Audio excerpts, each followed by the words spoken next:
afternoon, everybody, and welcome to Working Horses with Jim. I'm Brenda, Jim's wife, and I'm headed up the trail to meet Jim. It's the day he's been kind of waiting for and hoping for, the day when he's finished with this woodlot. He was able to get all the wood out that he wanted to, and the weather is really taking a turn, and we're not sure how long it's going to stay warm like this, but it is really warm, and the snow is starting to get slushy, so it's a good time for him to be done with this right now. I'm expecting him to come down the trail in just a minute with Lady and Ken. He's decided to use them today, and I think that he talked to all of you about the fact that he wants to see the difference in time that it takes between the two teams of horses, his slow team and his quicker team, to see the difference in time. So we're going to be talking about that today, and I hope that you enjoy coming along with us today and seeing the different quality of the snow today. It's really snowballish today. Really moist snow, and the trail is getting a little slushy. So come on along with us. Just now, here he comes. I just barely got done talking to you guys, and here he comes. I'm gonna step out of the way and watch this team go by. Looks like they got a pretty good load on. Hi guys. Hi. How's it going? Going good. Look at the trees. I've been looking at them all winter long. I know, but look at them move. Swaying in the breeze. If you didn't hear that, Jim said he's been looking at him all winter long. I'm going to give him a mic so he can talk too.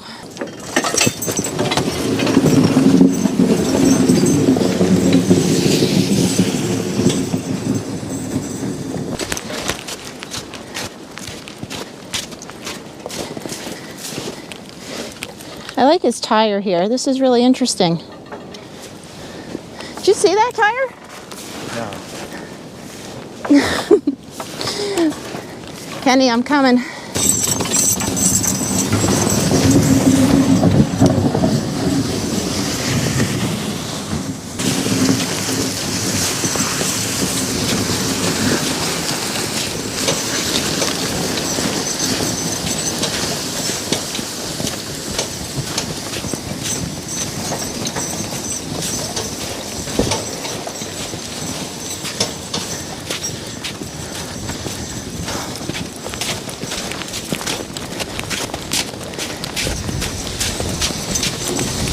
Now that was something.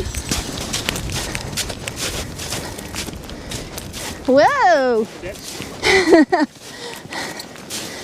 Does it do that often? It does? Okay, well, Jim's got me up here on top of the log pile, and we will be talking about the fact that you're not supposed to do this. We always told our kids not to do this, and I was not thrilled about doing it, but Jim assured me the logs are frozen and showed me how to get up here.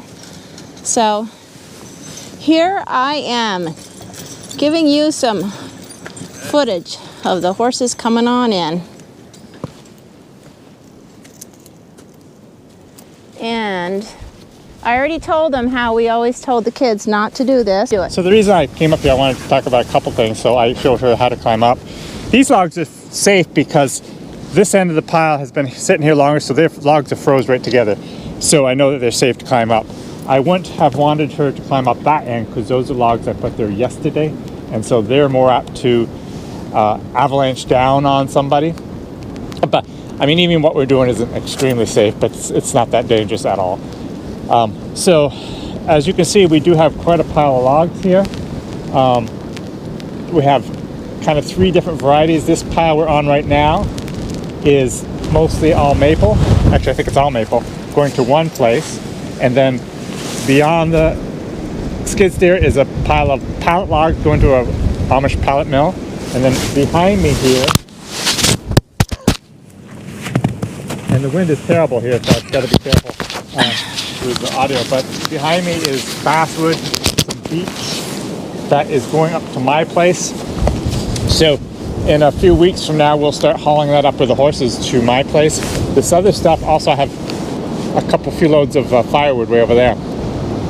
So I have markets for all this stuff, but it's still sitting here because my trucker is fortunate enough to be able to go to Florida, and usually he's just gone for a couple weeks, but this year he took quite a bit more time, so the logs are still sitting here, but it's not a problem. I've talked to the places it's going, and we'll be getting it trucked out of here, I think, in a couple weeks, and it should be not a problem. So let's get off this pile, we'll get that unloaded, and then I want to head up. Well, you can ride with me. You can ride with me up in the woods. Okay, work your way down. I'm following you. No, you're following. You're going ahead. Oh. I'm following your tracks.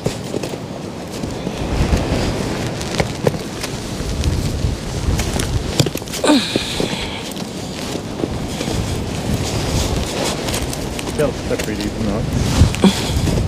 No, it's. I never thought about the coming down off of here.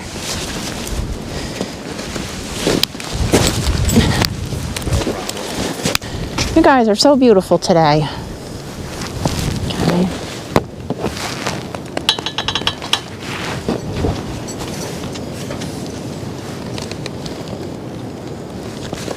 I'm in a bit of a pickle here. This problem's actually never happened before, and probably I should not do it anymore.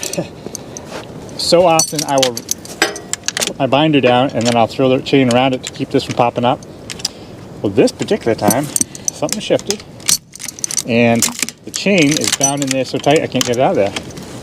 So I will probably have to start the skid steer up and push it around to kind of shift it free. I don't think there's any way I can do it with TV.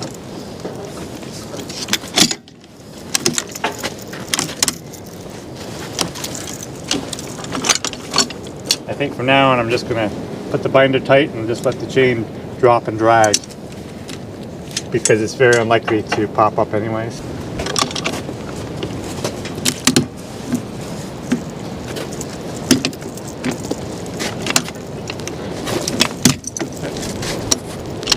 See what I'm doing? Yep.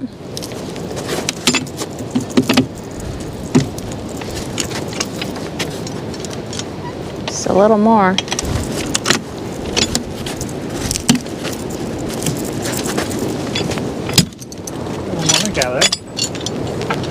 Oh, you're so close.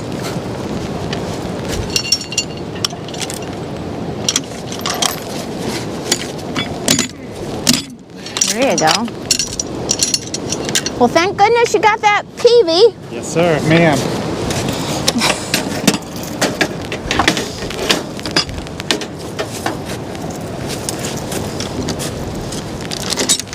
Starting to rain.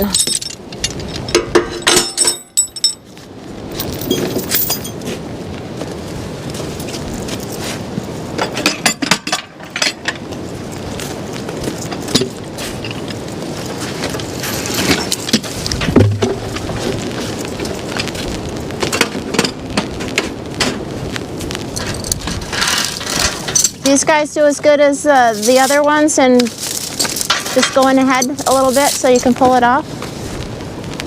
I'm going to try it. Are you gonna? Yeah.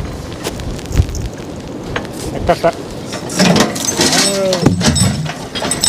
Yes, I'd say they are. We're headed back into the woods again, and the other day on the video I was working on, and I had timed how long it took Bill and Buck to go up in the woods. And the reason I did that is because I wanted to compare the two teams. I told you that those two are the fastest pairs and these two are the slowest. So I'm just curious, as much for myself, as to what the difference is between the two. Which team will go in faster, to go back and forth. And I'm guessing it's a good half mile in here. I'm quite sure of that. And so we'll just see how long it takes these guys. What I should ask you is how much faster do you guess the other team will be? Quite a bit, but what's quite a bit? You know, I don't know. We'll just have to wait and see. I'm asking for time. Well, we'll just have to wait and see. You're not going to give us a I really don't guess. know. I really don't know. I'm going to guess 3 minutes faster. Okay, I guess you can ask our viewers how much faster you think the teams will be. We all know, I've already told you that the other team is faster than these two. But yeah, how much faster? Join in the fun. Give us your guess of how much faster Bill and Buck are than Lady and Ken.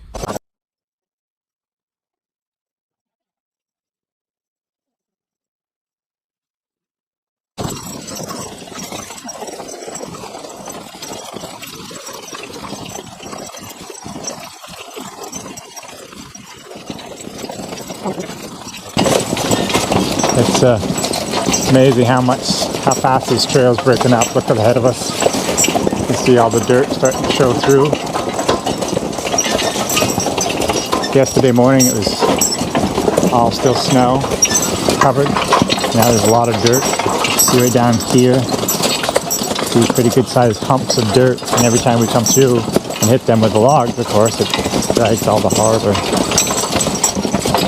I wanted to talk to you about a question also that I had. I guess I should do it right now. Right, might as well. So a guy had asked how we do our stumpage, how do we pay for our logs that we buy on other people's property. A lot of the times I'm logging on my own property, of course that's totally different. But this lot right here is my neighbor's property, and I do quite often do other jobs for different people, private properties. I go and will work once in a while on state land also.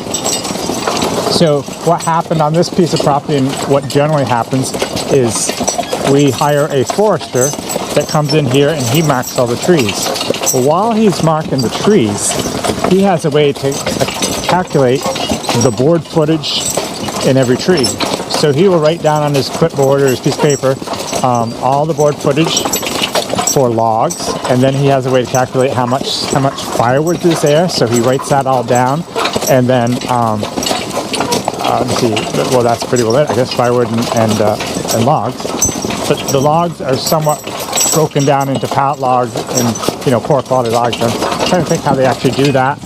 Someday I'll have to get a forester and have them explain exactly how they do the marking. So anyways, that's how they do it. And then generally that particular forester will actually come up with a price. So he'll go to a lot of times, like New York State has a place that you can go and check out the average prices. So he goes through and considers the quality of the wood, and then he chooses the price per board foot. And so that's how I pay for it. And I generally pay lump sum up front. If it's a really big job, I may split it into a different, half of it up front, and when I get half done about, then I'll do the other half. So that the landowner is paid for before I cut any of the logs. It's just a good way to do it for the landowner. I guess maybe not quite so good for me because I need to have the money up front, but it just it's the safest way for the landowner, and that's what I'm willing to do. When I was cutting logs for my own sawmill, I especially wanted to have a forester mark them because I didn't want anyone to come back on me saying, oh, I gypped them on the scale because it's going through my own mill. So I really didn't want that to happen, so I always hired a forester to do all the marking. Sometimes when I'm going in and cutting logs and selling them to a different sawmill, like the Amish, there I just sometimes would just give them a price per 1,000, and because it doesn't really matter, whatever's there is there, because I have to send the logs to the Amish, and sometimes I will scale the logs, but it's still going to a different mill, so I don't have any what's it called, vested interest, is that what you call it? Mm-hmm. In it, and they have to pay, so the landowner always gets the fair amount. And am I missing anything? Well, people might wonder what board foot means, board footage. Well, that's just It's just the way that they measure logs. They also measure lumber. Now, an actual board foot in lumber is an inch board, 12 inches wide, 12 inches long. But when you're talking logs, it's still the same phrase, board footage, but it's tallied before it's into lumber, so it's a little bit different.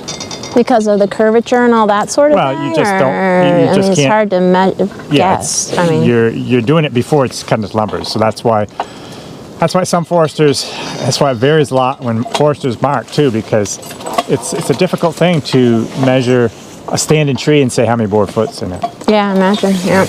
And that's why there's a different, that's the other thing people have asked about too, what scale you use, and there's different ones, which I don't understand that either. There's Vermont scale, which is a kind of very unusual scale that very few people use. But there's international scale, that's the most common, I would say, definitely in the Northeast. But there's also Scribner's scale, which I think that's pretty well just in the Northeast that anyone uses Scribner's scale.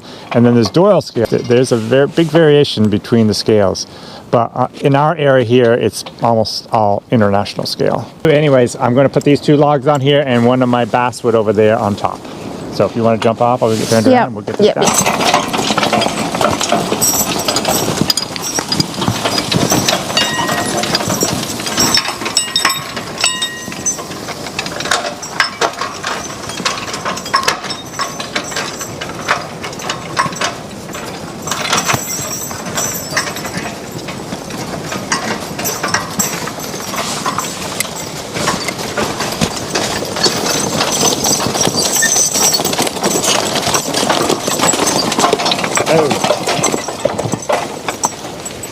I would normally tie them one way or another, but since you're right here, you could stay and watch.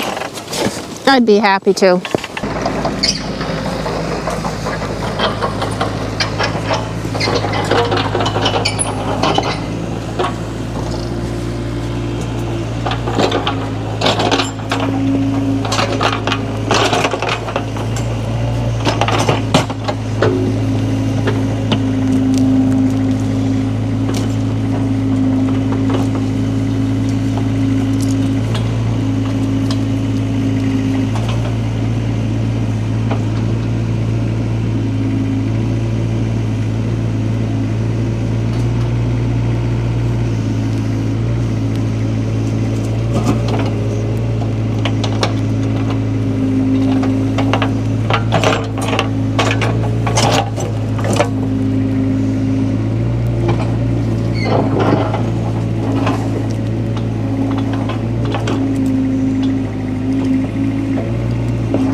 Give me that bit of chain.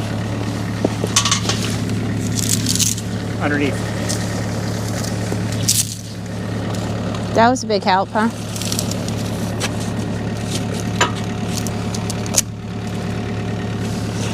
Give me that other chain. No.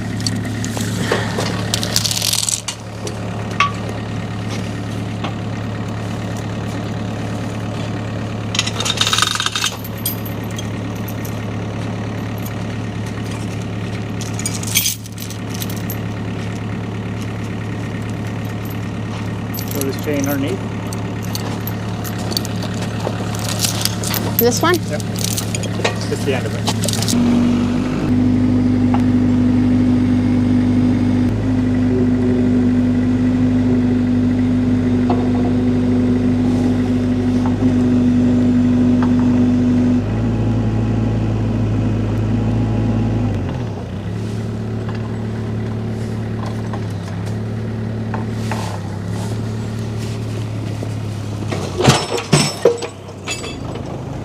The thumb on my excavator does not have the strength sometimes to hold these logs as good as I'd like to.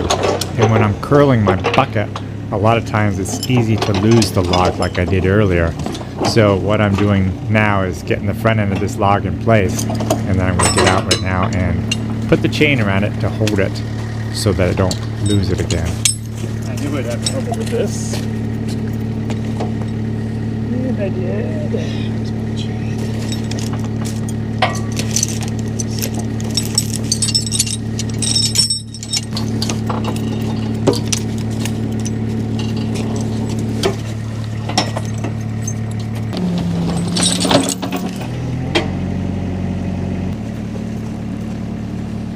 If I had a bigger log on that side, it would sit there, but the log over there is so small. Small but mighty. Small but big. What's small and big? This log. I mean, the one underneath Short. is small. Oh, So there's no table for this to sit on. right. It should right there now.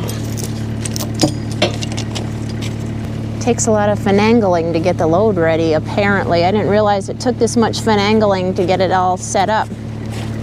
Probably doesn't usually take this much though, right?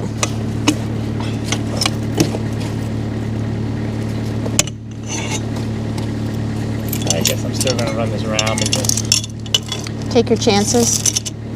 I'd rather have it difficult to get off than to have it fall off on the way down through. I can always move with the skid steer. Okay, that should ride fine. Lady is raring to go. Raring. Raring to go. You guys did good when that log plopped down. Super proud. Look at the wind blow, guys.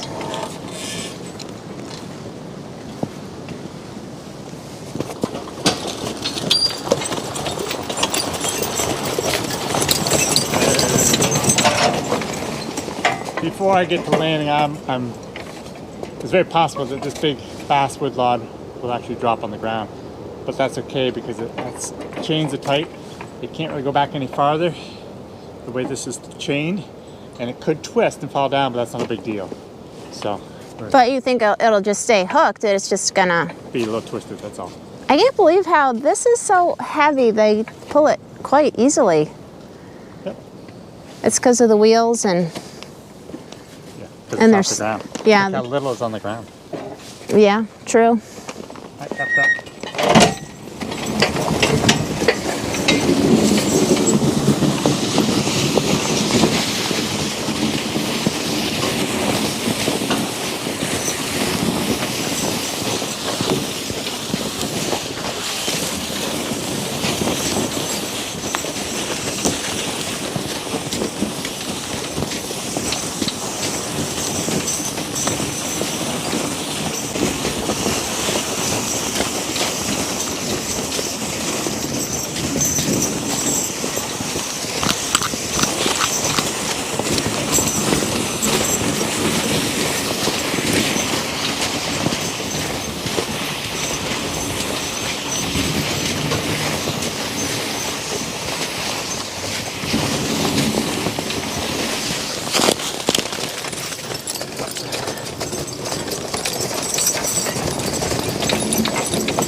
What do you guys think about how the time difference was between the two teams of horses? We found out that in the last video, it took 10 minutes for Bill and Buck to come from the lower landing to the upper landing. And in this video, it took Lady and Ken 11 minutes and 45 seconds. So it took them a minute and 45 seconds longer. And so I was a little bit off. How did you guys do?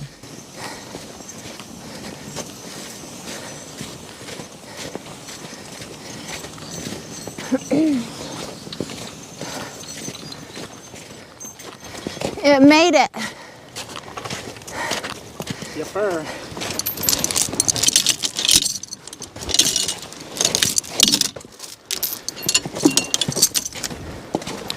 What I'm going to do though If I just release that binder, it might more than likely will roll, and then the chain will be tight and I can't take the chain off. So what I'm going to attempt to do is hold this and release this at the same time, and I don't know if I can do it or not.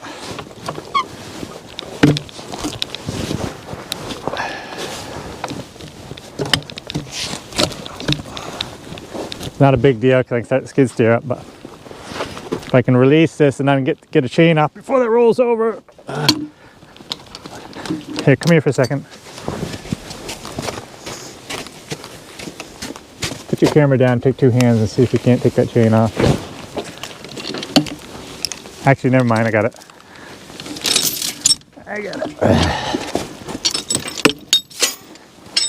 As soon as I let go, it's probably going to roll. So we got a can like this. If I got to kind of twist it to make sure this hook comes undone. If I just go like that, it's going to take the can hook right with it.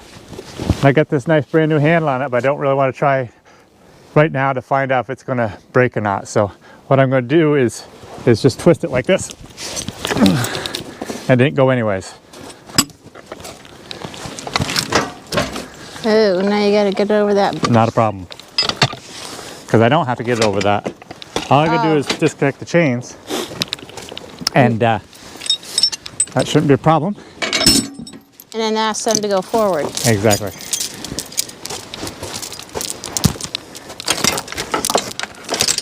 And they'll do all the work.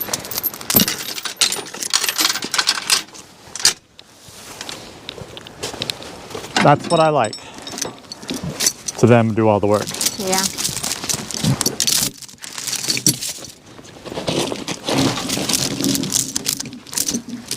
It might drag a little farther than normal because it's kind of sitting on each other. We'll see. Cut that.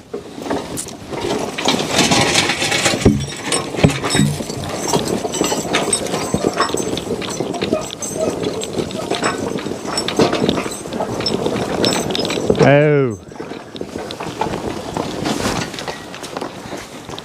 So that worked pretty slick.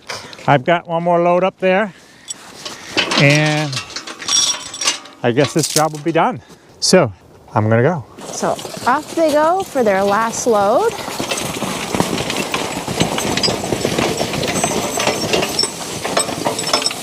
Thanks for coming along with us today. I hope you enjoyed the video. And I think I'm gonna go home and finish up supper. We got beef stew on tonight. And hope you guys have a good and safe rest of the day.